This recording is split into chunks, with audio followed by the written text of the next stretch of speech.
Merci beaucoup. C'est encore votre ingénieur, Reverend Salom, votre ami, votre collègue, votre confrère. Nous sommes encore là. Ça, c'est la suite. L'autre fois, on a parlé sur le couplage série. Maintenant, aujourd'hui, nous allons parler sur le couplage parallèle. Autrement dit, le couplage chaîne de résistance. Le couplage.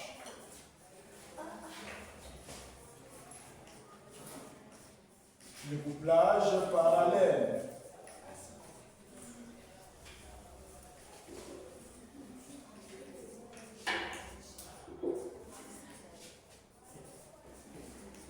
Des résistances.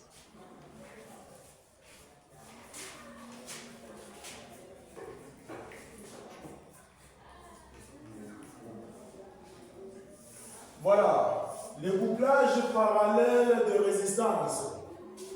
L'autre fois, j'avais laissé un devoir, je pense que vous avez déjà répondu à ça. Il y a ceux qui ont échoué, il y a ceux qui sont forcés quand même, ils sont ici, et les autres tout près de la réponse, mais ce n'était pas la réponse. Courage, c'est comme ça. La résistance, d'abord par la définition, on avait dit quoi? On avait dit que la résistance est tout corps qui s'oppose plus ou moins au passage du courant électrique. Et la résistance a un grand rôle de limiter les courants, de créer la chute des tensions ou l'effet Joule. Nous savons bien la loi des Joule nous parle sur l'énergie dissipée sous forme de la chaleur. Donc la résistance que vous voyez peut créer une chute de tension, peut limiter les courants. On avait donné l'analogie. Comment est-ce que la résistance limite les courants? Maintenant, à présent nous étudions le couplage parallèle de résistance. Couplage parallèle, c'est comme ça. Nous avons première résistance. Première résistance. Il y a deuxième résistance. Ici, nous avons troisième résistance.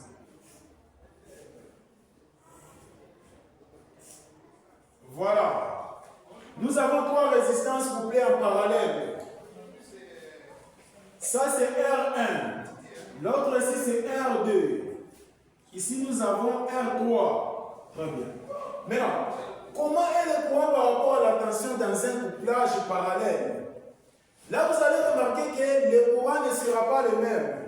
Mais la tension sera la même. Qu'est-ce que cela veut dire? Le courant qui va traverser la première résistance ne sera pas le même courant à la deuxième, ne sera pas le même courant à la troisième. Mais la tension qui va traverser la première résistance sera la même tension à la deuxième, la même tension à la troisième. Donc, la tension que la première résistance va absorber, ça sera la même tension que la deuxième résistance va absorber, même tension à la troisième résistance. C'est comme ça. Qui veut dire U1 égale U2 égale U3. Maintenant, I1 n'est pas égal à I2 n'est pas égal à I3. Donc, c'est ça la formule. Le courant à la première résistance ne sera pas le même à la deuxième, ne sera pas le même courant à la troisième, mais la tension est la même. Alors, regardez, là on peut toutefois vous dire de déterminer si la résistance équivalente est symbolisée par R qui. R qui est connu, la résistance équivalente. Mais dans la formule, avec le couplage série, la formule change directement. On ne peut pas utiliser la même formule qu'on a utilisée dans le couplage série. Maintenant, ici nous allons chercher le dénominateur commun. Qu'est-ce que cela veut dire? R qui sera égal à 1 sur R1 plus 1 sur R2 plus 1 sur combien? Sur R3. Le couplage parallèle, ici nous allons simplifier les résistances. C'est comme ça.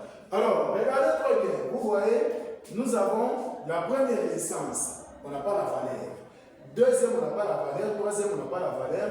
Et C'est comme ça. Même s'il y a 4e, 5e, c'est ça la formule pour déterminer la résistance équivalente. C'est comme ça. Ici, on ne peut pas parler de R1 plus R2 plus R3. Ce n'est pas comme ça. Maintenant, regardez, on peut remplacer chacune des résistances par sa valeur. R1, par exemple, on donne 2 ohms. R2, on donne 4 ohms.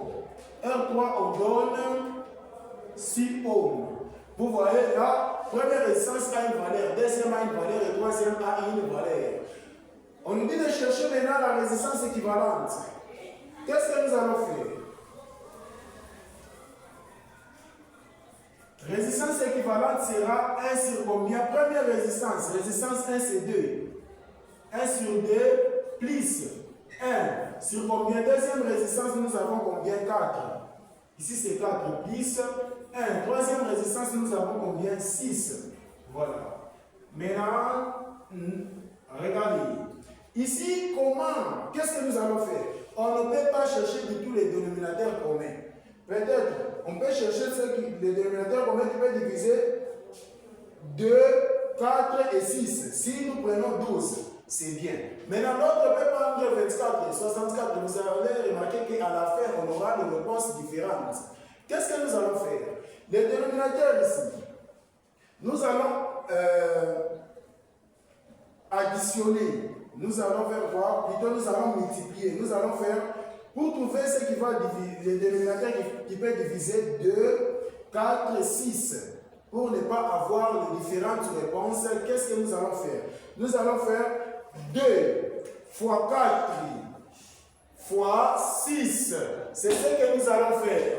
C'est ce que nous allons faire pour trouver les dénominateurs communs qui peuvent diviser. Maintenant, regardez comment est-ce que nous allons faire. Regardez maintenant ce que nous allons faire. Nous allons chercher, nous allons multiplier. Nous allons faire 2 multiplié par 4 multiplié par 6. Là, on aura 48. Donc,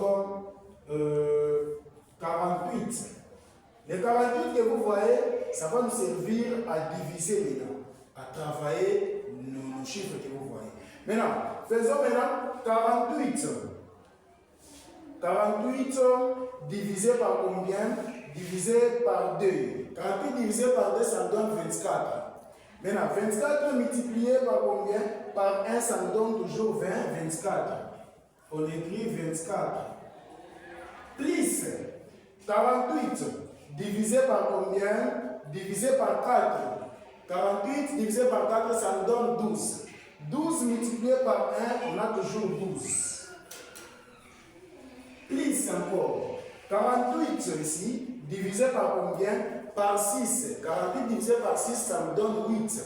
8 multiplié par 1, on a toujours combien? On a 8. On a 8. Maintenant, qu'est-ce que nous allons faire par là? Nous allons additionner. Nous allons faire 24 plus 12 plus combien? Plus 8. C'est ce que nous allons faire. Là, on a trouvé combien? 44. Voilà, 24 plus 12 plus 8, on a trouvé combien? 44. Maintenant, ici, nous avons combien? 48. Là, on ne peut pas diviser. Une fois que vous divisez à ce niveau, vous allez échouer totalement. C'est comme ça. Là, nous allons faire le système de chiasme. Le produit des moyens égale au produit des externes. C'est comme ça. Qu'est-ce que nous allons faire? Avec la résistance équivalente, il y a le 1 au-dessus, sous-entendu. Donc, nous allons faire 1 sur la résistance équivalente égale combien? 44. 44 sur combien? Sur 48. C'est comme ça. Le produit des moyens égale au produit des externes. Comme ça. Maintenant, le 1 va se multiplier avec 48. Résistance équivalente va se multiplier avec combien? Avec 44. Donc, nous allons faire 1 multiplié par 48 égale résistance équivalente multiplié par combien? Par 44. C'est comme ça. Ce qu'on cherchait, c'était la résistance équivalente. Là, on peut tirer. On tire résistance équivalente. Quand on a enlevé la résistance équivalente, vous allez remarquer que les 44 est resté seul. Donc le 44 va descendre. Le 48 va monter. Là, on aura maintenant 48 divisé par combien? Par 44. Et c'est comme ça qu'il faut faire. Ne divisez pas directement 44 divisé par 48. Là, vous allez échouer. Maintenant, là, nous allons faire 48 divisé par combien? Par 44. On aura combien? Ce qu'on aura, c'est ça même la réponse. C'est ce que nous allons faire. Nous allons faire 48 divisé par combien? Par 44. 48 divisé par 44, nous avons 48 divisé par 44, nous avons 1, combien? 1,09. C'est ça la réponse. Donc on aura 1,09. 9 quoi? La résistance s'exprime en quoi? C'est en ohm.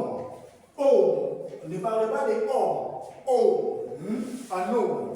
C'est ça la réponse. Pour trouver la résistance équivalente. Vous voyez. Maintenant, pour trouver la tension, qu'est-ce que nous allons faire? Pour trouver la tension, là, on peut toutefois effacer, on cherche la tension. On cherche bien vite la tension. Pour trouver la tension, nous allons faire de la sorte. Pour trouver la tension, nous savons bien que la tension est comment? La tension est la même. On ne peut pas trouver la tension comme la tension est la même. On peut mesurer comment se place le voltmètre en parallèle avec le récepteur. On place ça toujours en parallèle. Là, on peut se mettre à une source. Voilà. Ici, nous avons la tension, on l'a déjà mesuré. On nous donne par exemple combien? 12, tout comme 24 volts. C'est ce qu'on a eu. Maintenant, comme le courant n'est pas le même, nous allons chercher le courant. On nous dit de chercher le courant à la première résistance, à la deuxième, à la troisième, et le courant total. Donc, on nous demande de chercher, maintenant le courant 1, inconnu. Le courant 2, nous avons inconnu. Et le courant combien? 3, inconnu. On nous dit de chercher encore le courant total. C'est ça, c'est ce que nous allons chercher. Car la première résistance, il y a la valeur. La deuxième, il y a la valeur. Donc, on n'a pas le courant total et le courant dans chaque résistance. Maintenant, regardez ce que nous allons faire.